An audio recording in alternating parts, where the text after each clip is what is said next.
¿Qué tal? Final abierto en su versión 2012, la segunda temporada. Nuevamente aquí, en Televisión Regional, para indagar acerca de los problemas políticos de la provincia, para traer los personajes más importantes, para pensar qué nos va a deparar este año político, como siempre muy importante.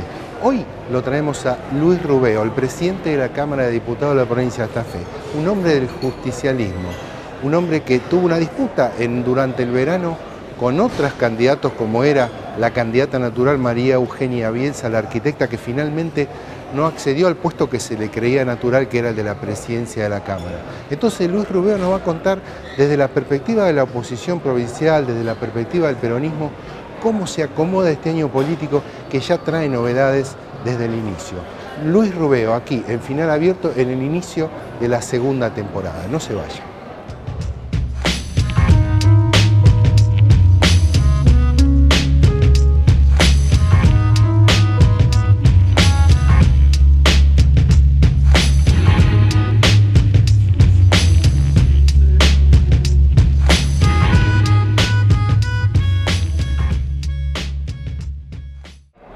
¿Qué tal? Final abierto en su versión 2012. Hoy arrancamos el ciclo con una invitación muy especial. Lo tenemos a Luis Rubeo, el presidente de la Cámara de Diputados de la provincia de Santa Fe, un hombre que ha sido muy mencionado en estos últimos meses del verano por una cuestión ahí del peronismo, que tuvo una disputa interna de cómo armaba la presidencia de la Cámara. Así que Luis Rubeo, es un gusto que esté con nosotros para abrir un poco la discusión política del año 2012. ¿Cómo estás, Luis? Gracias por venir. Muy bien, y gracias por invitarme en el inicio de un nuevo ciclo y ojalá que le vaya muy bien. Bueno, te agradecemos. Varios temas, Luis, para empezar a charlar en este año, que es un año no electoral, después de haber transcurrido un año ultra electoral en la provincia de Santa Fe. Es un año no electoral en donde posiblemente se puedan discutir tal vez otras cuestiones, ¿no? La primera que aparece ya como medio urgente es cuál es la relación que tiene el peronismo desde las dos cámaras, especialmente la de diputados, con el gobierno provincial, a partir de las iniciativas que está teniendo el gobierno provincial, que está en una situación complicada, se dice no, y concretamente en lo económico financiero, y está, por ejemplo, ya tiene media sanción en Senado, una ley que impulsa una especie de endeudamiento de unos 550 millones a través de las famosas letras. Primero explicarle a la gente qué son estas letras, qué significa ese endeudamiento, y luego me gustaría ver cuál es la mirada tuya respecto de qué va a hacer la Cámara de Diputados cuando le llegue esta media sanción que tiene esta ley. Vamos por parte, en principio. Con respecto a la relación con el gobierno provincial, la verdad que es una relación, yo diría que mucho mejor a la que, por ejemplo, me tocó vivir con el gobernador Wiener. Nosotros prácticamente la relación que tuvimos con el gobernador Wiener fue nula, nunca fuimos convocados para participar en ninguna mesa de diálogo, y vemos que en el gobernador Bonfatti hay una actitud distinta en ese sentido, y yo siempre lo he dicho en varios medios y lo reitero en este. Creo que no es por la necesidad política de tener las cámaras en contra, digamos, o dominadas por la oposición, sino que Bonfatti tiene una mayor predisposición al diálogo, o sea que no lo hace por necesidad, sino que lo hace por decisión y por vocación de diálogo, que esto beneficia muchísimo porque establece vías de comunicación. En el diálogo uno puede acordar o puede disentir, pero respetuosamente uno puede plantear lo que en definitiva cree con respecto a los temas. En el segundo tema planteado con respecto al tema, ¿qué significa el endeudamiento de las letras que aprobó el Senado? Eso significa, es una autorización al Poder Ejecutivo que en el curso del año presupuestario pueda emitir letras que le permitan tomar dinero fresco en el mercado financiero para cubrir déficit de caja que tenga. Eso el Senado le está dando una autorización determinada que le plantea que hasta el 30 de noviembre puede tomar un endeudamiento de 536 millones de pesos sobre la base de que esa fecha tiene que ser cancelado. Eso tuvo media sanción, y ahora ya vamos a la tercera parte de la pregunta. Tuvo media sanción del Senado, y en esta semana le vamos a dar trámite parlamentario, nosotros le vamos a dar ingreso en la Cámara de Diputados para iniciar el debate pertinente, y allí se fijará posición con respecto a los distintos bloques. Me da la sensación de que con distintos matices o con distintas apreciaciones, creo que el endeudamiento de alguna forma va a ser concedido, porque esto significa que si no nos vamos a encontrar con problemas estructurales de funcionamiento que el Ejecutivo por sí no puede afrontar, porque le falta dinero, le falta recursos. Y esto tiene que ver con la administración anterior. La administración anterior le dejó una deuda bastante notoria que casi oscilan los 1.700 millones de pesos, que es un déficit de caja que nosotros se lo habíamos advertido al ministro de Economía Seara, que era el mismo ministro de Economía de la gestión anterior, diciéndole de que nos llamaba preocupantemente la atención de que iba creciendo exponencialmente el gasto, a pesar de que los recursos propios y de coparticipación también se incrementaban, pero el gasto era mayor a lo que ingresaba. Ahora, ahí hay algunos referentes del peronismo que pareciera tener una mirada un poco más crítica de la cuestión del endeudamiento. Digo, una provincia rica, una provincia con unos años muy buenos desde el punto de vista de la recaudación, ¿cómo es posible que esté en una situación de endeudamiento? Hay gente que dice, bueno, pero se endeudaron, ¿por qué el peronismo tiene que conceder esta cuestión de que se endeuden con estas letras si administraron mal? Digamos, hay una mirada que dice, bueno, si administraron mal, no sé, que paguen las consecuencias, algo de eso. No, mire, nosotros le estamos planteando la necesidad de que nos digan claramente cuál es el origen del endeudamiento e inclusive le estamos planteando un plan de desendeudamiento. Nosotros queremos saber cómo se va a salir de este escollo y cómo piensa el Ejecutivo Provincial pagar no solamente estas letras de tesorería que está emitiendo, sino los 1.700 millones de pesos que dejó de deuda el gobierno anterior. Lo que pasa es que si hubo un error de gasto, nosotros efectivamente lo queremos saber y queremos saber a dónde se imputó. Lo que no podemos hacer es deslindar las responsabilidades que impliquen de que te garanticemos el funcionamiento mínimo del Estado, comenzando, por ejemplo, con el pago de los salarios o con el pago de aquellas certificaciones de obra que tienen paralizadas obras importantes en la provincia que además nos generan un déficit de mano de obra. O sea, eso va a generar en algunos lugares de la provincia problemas de desocupación. Yo he recibido visitas en la presidencia de la Cámara de distintos gremios de la provincia, uno concretamente la UOCRA, que me viene planteando de que ellos vienen teniendo cesantías o suspensiones de trabajadores porque la provincia, por ejemplo, en el caso de la ciudad de Rosario, dejó de pagar los certificados de obra del hospital que está haciendo en el límite con Villa Gobernador Galvez. Y estas son realidades concretas. Entonces, nosotros, ¿qué hemos dicho desde el justicialismo?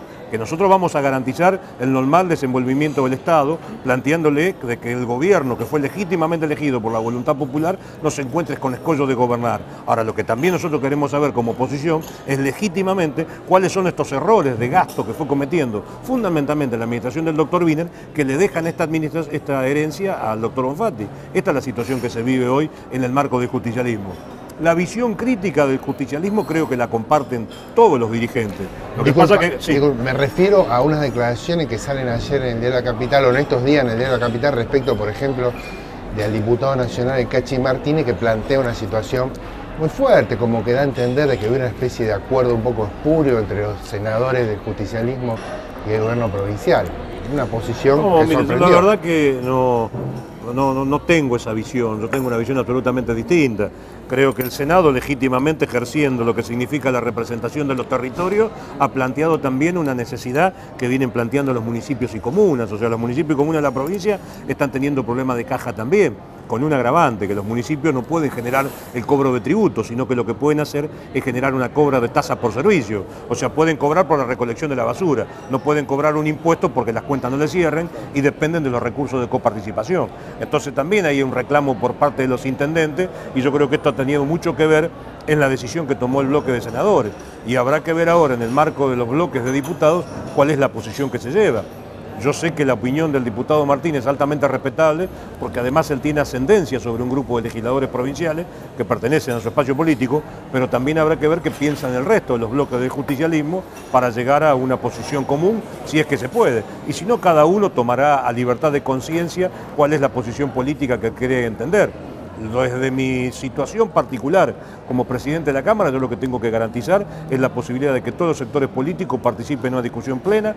Yo pienso que esta semana hay que darle entrada al proyecto que viene con media sanción de Senado, mandarlo a las comisiones respectivas, o sea que esto tenga que ir a las comisiones de presupuesto y asuntos constitucionales, a ambas comisiones, y así se genere el debate para que después los bloques fijen posición y sea tratado, para que también el gobierno pueda contar con esa herramienta que necesita, porque el déficit de caja que tiene, por lo menos así lo dicen los funcionarios, es muy notorio y les implicaría no poder llegar, por ejemplo, a los pagos de salario a fines de abril, que es todo altamente preocupante.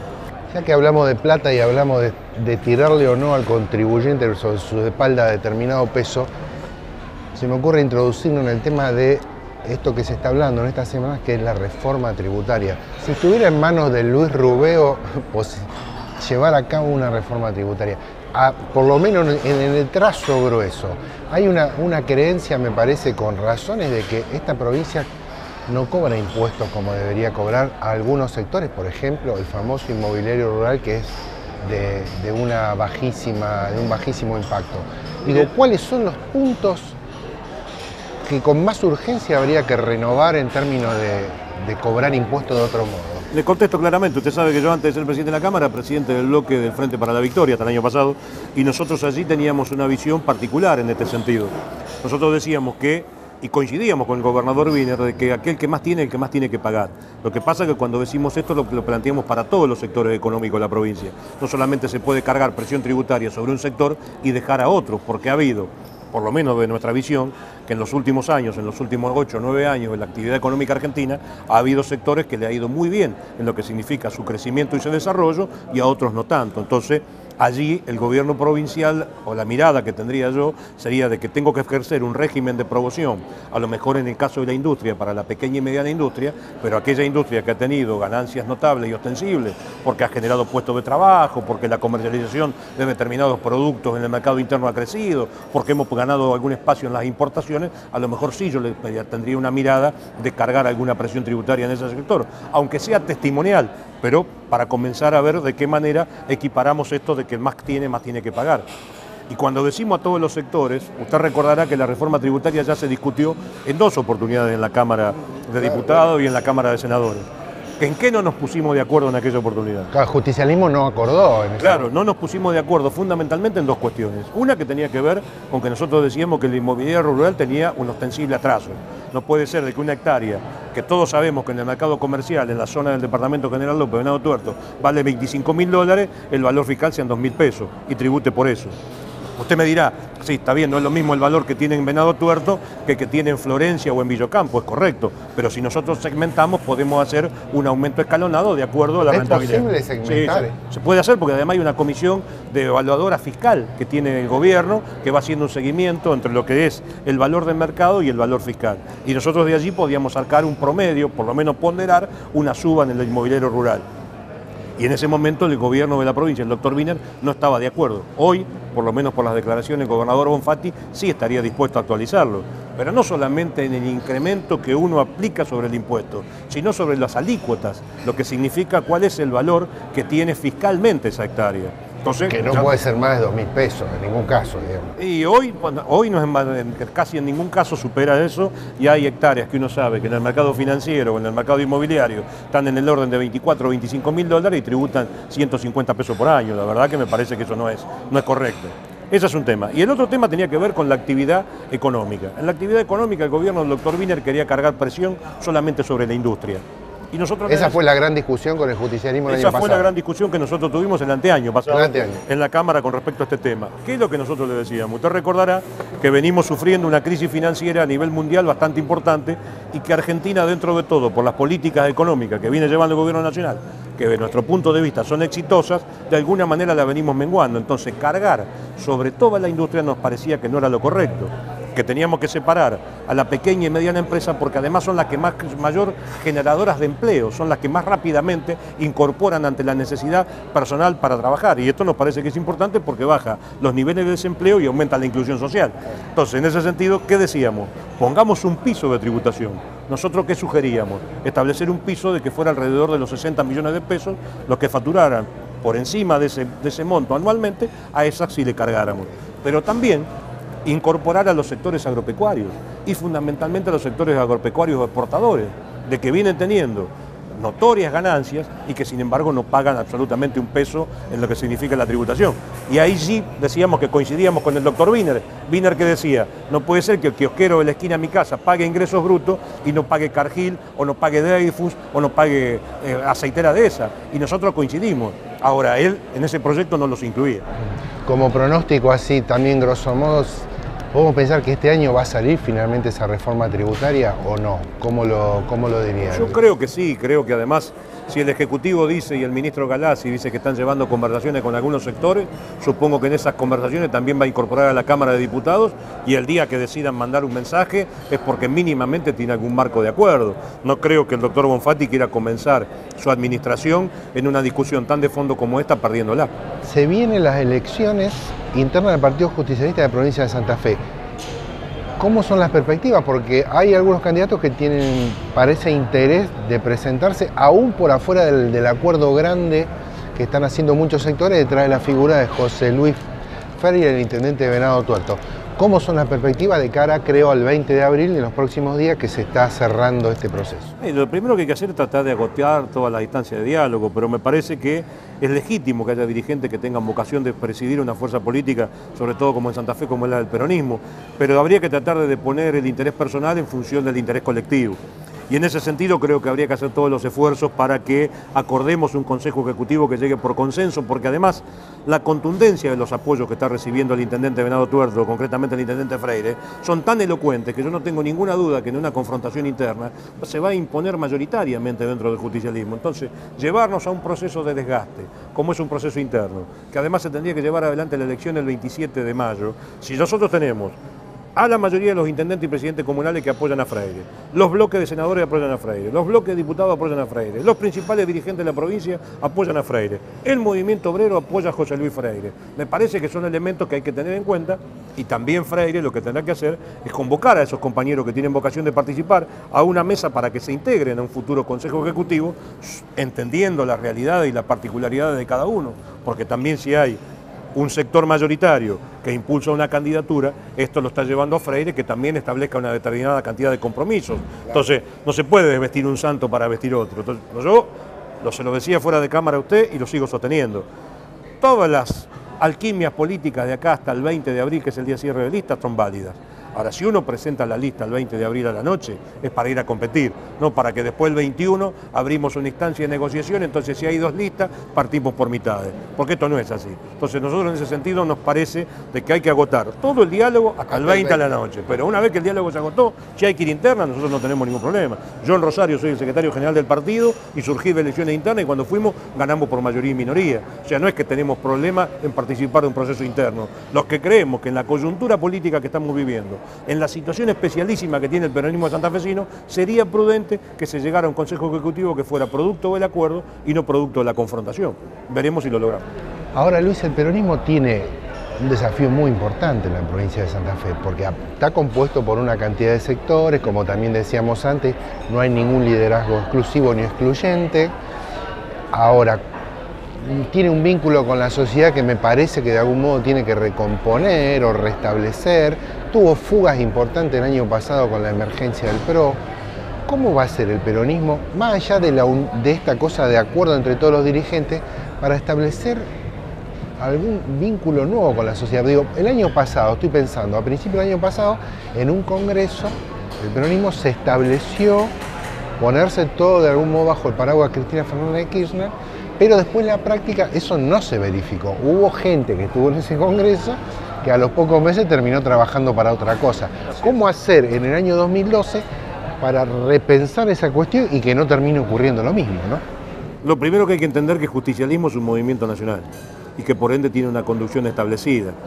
Y distinta es la situación política a ese congreso que usted menciona en esta fecha, porque en aquella fecha todavía, digamos, el kirchnerismo de alguna manera no era representativo en los espacios en la provincia de Santa Fe y había una hegemonía que en ese momento tenía el senador Reutemann, que conducía un importante espacio dentro del justicialismo santafesino. Aún en su silencio lo conducía igual, digamos. Yo no tengo dudas.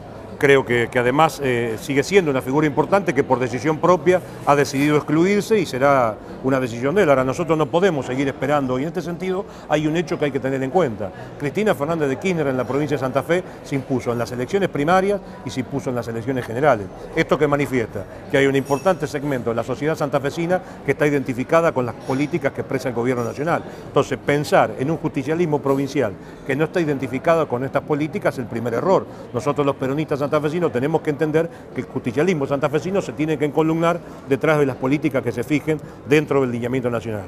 Segundo, tenemos que tener personas y compañeras y compañeros que estén identificados con ese proceso. ¿Para qué? Para que den garantía desde lo personal que están dispuestos a contener al conjunto, pero que su pertenencia, su historia, su conducta y las políticas que vienen llevando adelante están identificadas con las políticas del gobierno. Es muy difícil usted llevar a un dirigente que estuvo en otros espacios políticos, participando activamente de otros sectores, inclusive de otra fuerza política, porque es legítimo que uno tenga una disidencia interna, que la manifieste, vaya y compita, y luego, como decía General Perón, el que gana conduce y el que pierde acompaña. Pero si resulta que yo después que pierdo me voy a la fila de otro partido político, yo no puedo venir a plantear que quiero conducir el justicialismo en la provincia de Santa Fe. Y la tercera cuestión que nosotros tenemos que entender, que hay también realidades territoriales, y por eso a nosotros nos parece importante la figura de José Freire, e insistimos con la presencia de intendentes y presidentes comunales, porque son los que están en contacto directo con los vecinos de cada día, y también los peronistas son parte de esos vecinos. Entonces, nos parece que aquellos que tienen la responsabilidad de administrar tienen que también tomar de alguna manera participación en ese Consejo Ejecutivo, para que con esta realidad que se da en las cámaras legislativas, donde el justicialismo controla el Senado y controla diputados, más la suma de intendentes, coordinando con las principales referencias provinciales, lo que no tenemos que es pensar en quiénes son los hombres que la tienen que expresar, sino cuáles son las políticas que tenemos que llevar adelante, qué pensamos con respecto a la educación, qué pensamos con respecto a la salud, con el principal problema que tenemos, que aparece en todas las encuestas, que es el problema de la inseguridad, qué pensamos con la obra pública que está totalmente parada en la provincia. Si nosotros hacemos una radiografía con todos estos dirigentes y somos capaces de plasmarla en un plan político, después veremos quiénes son los hombres que las pueden expresar. Y para eso tenemos un tiempo más que prudencial de aquí al 2015. ¿Es necesario una renovación, vamos a decir, generacional de dirigentes del peronismo? Digo, porque desde cierto sector de opinión pública, también desde el gobierno provincial o otros sectores políticos, se le imputa al peronismo en este proceso de conversión, digamos, como usted lo señala, hacia el kirchnerismo, se le imputa el hecho de decir, bueno, el peronismo primero adhirió hace 10 años a un proyecto filosóficamente opuesto, que de algún modo era el del menemismo, expresado por el liderazgo en la provincia del ex piloto Carlos Reutemann. Ahora hay un proceso de transformación y conversión hacia una posición de centroizquierda, de progresismo que expresa el kirchnerismo, y en muchos casos y en muchos lugares son los mismos dirigentes que están expresando esto nuevo. ¿Cómo se construye credibilidad hacia la sociedad en ese proceso?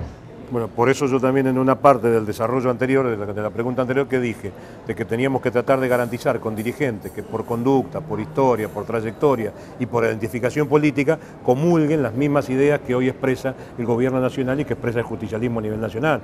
Porque si no es muy difícil tener dirigentes que dicen expresar una cosa y que ante el primer conflicto terminan expresando otra. En el caso específico del peronismo santafesino, nosotros tenemos que ser generosos, tender nuestros brazos para que se integren todos, pero tenemos que dar la garantía de que aquellos que conduzcan filosóficamente estén identificados con este proyecto, porque si no puede pasar lo que usted dice, de que hay dirigentes de que expresaban otra cosa distinta y que después se quieren mimetizar. Yo no sé si esto se hace trasvasando, a lo mejor lo que hay que hacer es buscando dirigentes que sea, por ejemplo, en el caso concreto de Freire, que es la persona que nosotros proponemos, se estaría produciendo un trasvasamiento importante, porque es un dirigente joven, además de ser intendente y haber revalidado títulos, es un dirigente joven del peronismo, pero con una aquilatada militancia, porque no es un intendente que llega a partir de que de un se día presentó de un día para el otro. Fue funcionario del municipio, militó en espacios dentro del justicialismo, o sea, no es un invento que no tiene ninguna historia o conducta, trayectoria partidaria. Y en ese sentido me parece que tenemos que acertar en aquellas personas que pongamos al frente de las instituciones partidarias. Si nosotros acertamos en ese sentido, vamos a tener en gran parte allanado el camino. Gracias, Luis. No, al contrario, gracias por invitar.